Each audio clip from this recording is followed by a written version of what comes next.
Mapa v Európe sa bude meniť.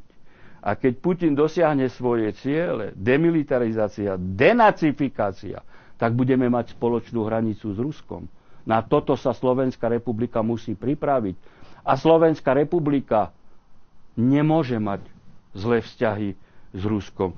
A my, keď chceme existovať ako štát, tak my sa musíme usilovať o to, aby sme mali nie z titulu proruského, z titulu proslovenského dobre vzťahy s Ruskom ako superglobálnou veľmocou, ktorá by nám garantovala hranice a tým pádom by sme mali zabezpečenú existenciu zotrvania štátnosti.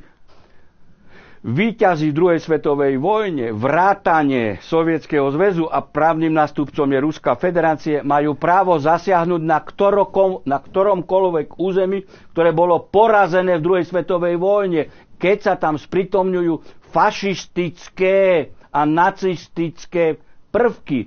No, to znamená, že kdekoľvek môže Ruská federácia zasiahnuť vo vzťahu k porazeným územiam.